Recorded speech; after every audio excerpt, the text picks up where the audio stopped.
Our ancestors understood origins by extrapolating from their own experience. How else could they have done it? So the universe was hatched from a cosmic egg, or conceived in the sexual congress of a mother god and a father god, or was a kind of product of the Creator's workshop, perhaps the latest of many flawed attempts. And the universe was not much bigger than we see, and not much older than our written or oral records, and nowhere very different from places that we know. We've tended in our cosmologies to make things familiar. Despite all our best efforts, we've not been very inventive. In the West, heaven is placid and fluffy, and hell is like the inside of a volcano. In many stories, both realms are governed by dominance hierarchies headed by gods or devils. Monotheists talked about the King of Kings. In every culture, we imagined something like our own political system running the universe. Few found the similarity suspicious. Then science came along and taught us that we are not the measure of all things, that there are wonders unimagined, that the universe is not obliged to conform to what was considered comfortable or plausible. And again, if we're not important, not central, not the apple of God's eye, what is implied for our theologically based moral codes? The discovery of our true bearings in the cosmos was resisted for so long and to such a degree that many traces of the debate remain, sometimes with the motives of the geocentrists laid bare. So, what do we really want from philosophy and religion? Palliatives? Therapy? Comfort? Do we want reassuring fables, or an understanding of our actual circumstances? Dismay that the universe does not conform to our preferences seems childish. You might think that grown-ups would be ashamed to put such disappointments into print. The fashionable way of doing this is not to blame the universe, which seems truly pointless, but rather to blame the means by which we know the universe, namely, science. Science has taught us that because we have a talent for deceiving ourselves, subjectivity may not freely reign. Its conclusions derive from the interrogation of nature, and are not in all cases pre-designed to satisfy our wants. We recognize that even revered religious leaders, the products of their time, as we are of ours, may have made mistakes. Religions contradict one another on small matters such as whether we should put on a hat or take one off on entering a house of worship, or whether we should eat beef and eschew pork or the other way around, all the way to the most central issues such as whether there are no gods, one god, or many gods. If you lived 2 or 3 millennia ago, there was no shame in holding that the universe was made for us. It was an appealing thesis consistent with everything we knew. It was what the most learned among us taught without qualification. But we've found out much since then. Defending such a position today amounts to willful disregard of the evidence and a flight from self-knowledge.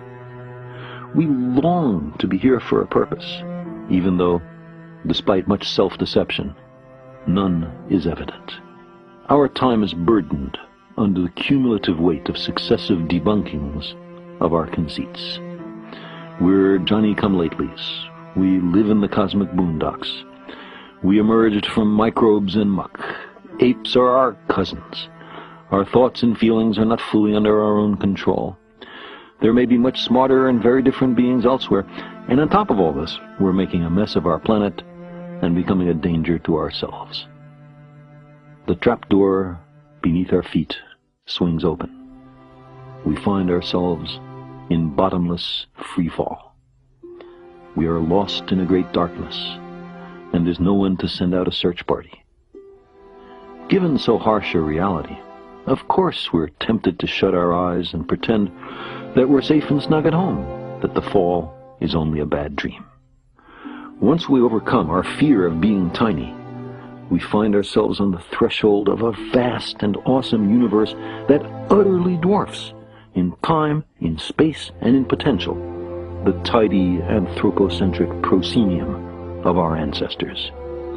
We gaze across billions of light years of space to view the universe shortly after the Big Bang and plumb the fine structure of matter, We peer down into the core of our planet and the blazing interior of our star. We read the genetic language in which is written the diverse skills and propensities of every being on Earth. We uncover hidden chapters in the record of our own origins.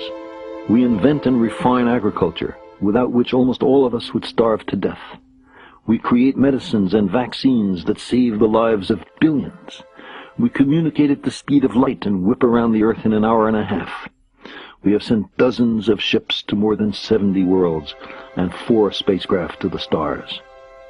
To our ancestors, there was much in nature to be afraid of. Lightning, storms, earthquakes, volcanoes, plagues, drought, long winters. Religions arose in part as attempts to propitiate and control, if not much to understand, the disorderly aspect of nature. How much more satisfying had we been placed in a garden custom-made for us, its other occupants put there for us to use as we saw fit. There is a celebrated story in the Western tradition like this, except that not quite everything was there for us. There was one particular tree of which we were not to partake, a tree of knowledge. Knowledge and understanding and wisdom were forbidden to us in this story. We were to be kept ignorant. But we couldn't help ourselves. We were starving for knowledge, created hungry, you might say. This was the origin of all our troubles. In particular, it's why we no longer live in a garden. We found out too much. So long as we were incurious and obedient, I imagine, we could console ourselves with our importance and centrality, and tell ourselves that we were the reason the universe was made. As we began to indulge our curiosity, though, to explore, to learn how the universe really is, we expelled ourselves from Eden. Angels with a flaming sword were set as sentries at the gates of paradise to bar our return. The gardeners became exiles and wanderers. Occasionally we mourn that lost world, but that, it seems to me, is maudlin and sentimental. We could not happily have remained ignorant forever. There is in this universe much of what seems to be design, but instead we repeatedly discover that natural processes, collisional selection of worlds, say, or natural selection of gene pools, or even the convection pattern in a pot of boiling water, can extract order out of chaos and deceive us into deducing purpose where there is none. The significance of our lives and our fragile planet is then determined only by our own wisdom and courage. We are the custodians of life's meaning. We long for a parent to care for us, to forgive us our errors, to save us from our childish mistakes. But knowledge is preferable to ignorance. Better by far to embrace the hard truth than a reassuring fable. If we crave some cosmic purpose, then let us find ourselves a worthy goal.